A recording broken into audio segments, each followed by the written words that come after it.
여러분, 윤석열 대통령 당선인이 국무총리를 지명을 했습니다. 한덕수 전 국무총리였죠. 윤석열 정부의 초대 총리로 지명을 했어요. 일단 한덕수 국무총리 지명자 이렇게 되니까 뭔가 분위기가 두 가지 큰 흐름을 나타내는 것 같아요. 하나는 경제통이라는 사실이요. 정통 경제관료 출신이잖아요. 통상산업부 차관, 재정경제부 장관, 그리고 국무총리를 지냈고요. 그리고 보시는 것처럼 주미대사도 지냈습니다. 주미대사. 한국무역협회 회장도 지냈고요. 이런 어떤 경제에서 풍부한 경험, 아마 이 풍부한 경험이 윤석열 대통령 당선인의 눈에 들었다. 그리고 지금 가장 핵심이 경제 문제잖아요. 경제 문제. 경제 문제를 어떻게 해결할 것인가. 이에 대한 방점이 있으니까 국무총리로서 경제인을 선정하는 게 맞다.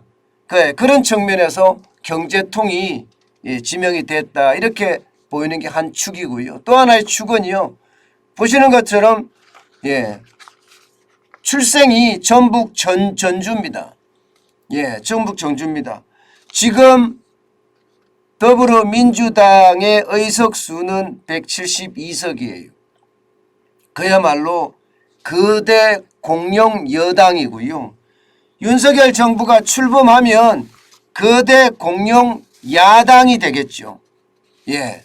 그렇게 되면 국무총리가 청문회를 거쳐야 되거든요. 이 청문회를 거쳐야 되는데 이 청문회 통과하기가 만만치가 않습니다. 만약에 윤석열 정부의 첫 국무총리가 청문회를 통과 못하고 쉽게 말하면 낙마한다면 또 이것만큼 국정 동력을 떨어뜨리는 그것도 없을 겁니다. 그런 차원에서 보면 호남 출신을 또 선정을 한다는 게 아마 청문회 통과를 쉽게 할 수 있다는 카드, 그런 카드도 되지 않을까 이렇게 예상을 합니다. 게다가 한덕수 국무총리 후보자는요. 이게 좌쪽의 정부에든 우쪽의 정부에서든요. 쉽게 말하면 좌우를 넘나들면서 지금 뭐 경제 관료도 했고요. 국무총리도 했고요. 또 그러면서 미국 대사관, 주미 대사관도 했고요. 한국무역협회 회장도 했으니 아마 이런 것까지도 크게 지금 윤석열 당선인에게는 아마 큰 카드가 됐을 겁니다. 사실 말입니다. 지금 경제 자체가 여러분도 알다시피 굉장히 어렵습니다. 지금 이대로 가다가는요. 이 경제가 어디로 갈란지 진짜 아무도 몰라요. 대외 상황도 대내 상황도 다 어렵습니다. 대외 상황은 러시아가 우크라이나를 침공하는 바람에 이게 전 세계의 어떤 원자재 가격의 폭등을 몰고 왔고요. 이 원자재 가격의 폭등이 결국은요. 인플레이션을 계속 유발시킬 그럴 가능성이 굉장히 커졌습니다. 여기에다가 중국이 러시아를 돕는다. 만약에 그런 상황이 조금이라도 보이면 미국은 곧바로 중국에 대한 제재 조치를 취할 거거든요. 그러면 우리에게 오는 또 충격은 그만큼 클 수밖에 없다. 이렇게 예상이 됩니다. 게다가 대내 상황도 아직까지 실물 경제가 지금 회복될 가능성이 굉장히 얕아요. 현재까지는 부채가 떠받치고 있거든요. 그런데 부채가 마냥 떠받칠 수는 없습니다. 지금처럼 대출 규제를 하고 있는 상황에서 계속 부채가 떠받치는 것은 정부가 계속 돈을 풀어야 된다는 이야기인데 이것도 진짜 만만치 않습니다. 이런 상황에서 경제통이 국무총리가 되고 또 경제부총리와 합심해서 이 어려움을 뚫고 나간다. 이런 큰 메시지를 준다는 차원에서도 저는 굉장히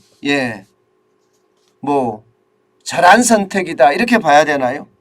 지금 많은 사람들이 경제통을 원하고 있잖아요. 그런 차원에서 보면 그렇게 나쁘지 않은 선택이다. 지금 이렇게 읽고 있습니다. 게다가 한덕수 개인, 이 개인의 경쟁력도 그 어느 때보다 뛰어나다는 평가를 받고 있습니다. 기본적으로는 설화에 어떤 자녀가 없고요. 오로지 이 일에 매진하는 그런 모습, 그게 또 이분의 장점이다 이런 이야기도 나오고 있습니다. 보시는 것처럼 서울대 경제학과를 졸업했고요.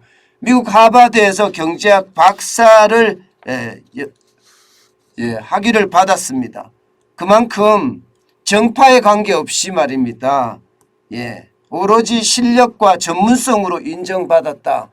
그런 평가가 계속 있었거든요. 진짜 의외의 카드였는데요. 그 의외의 카드가 지금 현재 특별하게 악재로는 작용을 안 하는 것 같습니다.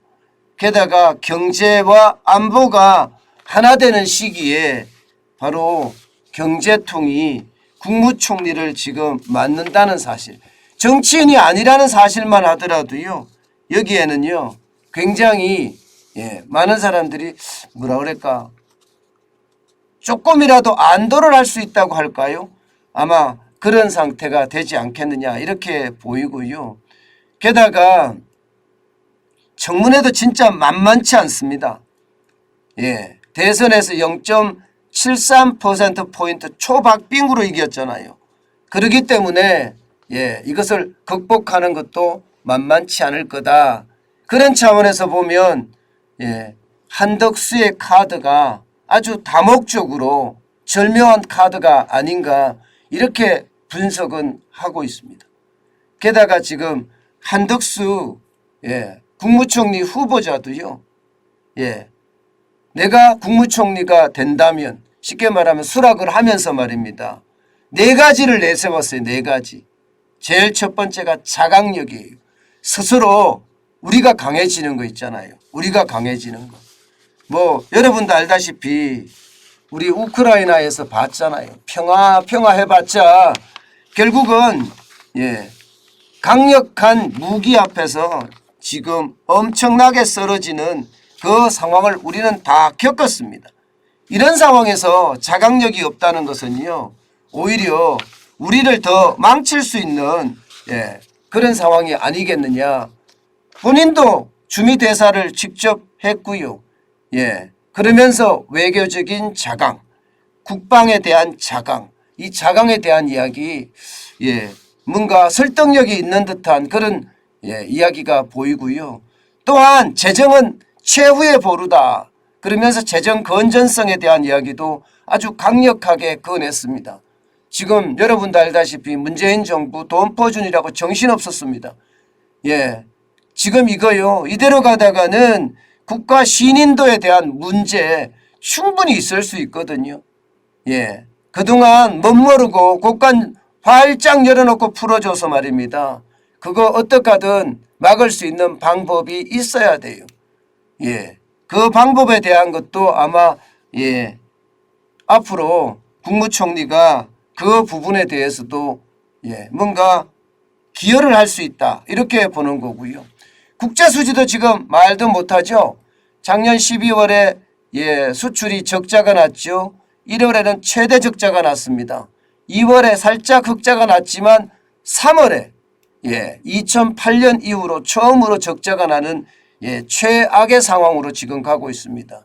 그렇기 때문에 국제수지에 대한 문제도 어떻게 해결할 것인가에 대한 문제, 이것도 심각하게 보이고요. 여기에다가 생산력이라는 단어까지 하나 내놨습니다. 우리나라는 그 어느 때보다 최저임금이 올라가고요. 주 52시간제가 확대가 됐기 때문에 이게 생산력을 기르지 않으면 우리가 생존하기가 굉장히 힘들어집니다. 그만큼 말입니다. 이게 상생의 어떤 노화 사가 상생할 수 있는 분위기를 잡아서 생산력을 극대화시킬 수 있는 방법들 많이 찾아내야 됩니다. 그렇지 않고서는요, 우리 경제 전체가 굉장히 어려운 그런 상황을 맞지 않겠느냐, 그런 우려들도 많이 하거든요. 그런 우려를 서서히 불식시켜 나가는 그런 뜻이 됐으면 좋겠습니다. 그렇지만 그런 생각도 들어요. 나이가 이제 75세예요. 그런데 요즘같이 이렇게 빠르게 변화하는 이 4차 산업혁명 시대에 과연 75세의 나이로 따라잡을 수 있을 것인가, 여기에 대한 또 의문점은 생기기는 합니다. 그만큼 말입니다. 이 나이 때문에 올 수 있는 상황 판단, 아마 이 부분에 대해서는 좀 걱정하는 부분 중에 하나라고 보입니다. 분명한 것은 국정 동력을 어떻게 얻을 것인가, 그리고 지금 허약해 빠진 나라 경제를 어떻게 살릴 것인가, 여기에 문재인 정부가 워낙 퍼준 나라 곳간 어떻게 채울 것인가, 아마 이런 고민들이 함께 녹아 들어가서 한덕수라는 카드를 사용한 것 아닌가, 저는 그렇게 읽히고요. 제일 중요한 것은 우리가 지금까지 계속 이야기해 왔던 것들 있잖아요. 이 자강이라는 이야기, 여기에다가 재정 건전성에 대한 이야기, 생산력에 대한 이야기, 이런 이야기들이 곧바로 튀어나오는 걸 보면 말입니다. 그만큼 경제를 앞으로 더 강화해서 우리에게는요, 뭔가 좋아지는, 지금 경제가요, 그 어느 때보다 어렵거든요. 바로 이 어려움을 극복할 수 있는 방법, 어떤 식이든 찾아내야 된다고 생각을 합니다. 그만큼 말입니다. 우리 경제에는 경제통이 필요했고요. 그 경제통이 이번에 아마 이렇게 후보자로 지명이 된 것은 아닌가, 저는 다시 한번 생각을 해봅니다. 어쨌든 안팎으로 지금 어려운 경제 상황을 앞으로 어떻게 해결할 것인지 한번 두고 볼 일이지만, 분명한 것은 저는 기왕 시작하는 거 가장 큰 힘으로 시작을 해서 우리 경제에 어떤 길잡이가 됐으면 하는 게 바람 중에 또 하나의 바람입니다. 그만큼 말입니다. 백전노장의 어떤 경제통 총리가 우리의 기대치를 많이 저는 이어줄 거라고 믿습니다. 그렇지만 계속해서 이게 경제 자체가 많이 어려운 상태에서 이것을 어떻게 극복할 것인지는 아마 능력에 따라 달라질 거라고 생각을 하는데요. 저는 좋은 방안들이 나와서 우리 경제에 큰 힘이 됐으면 좋겠습니다.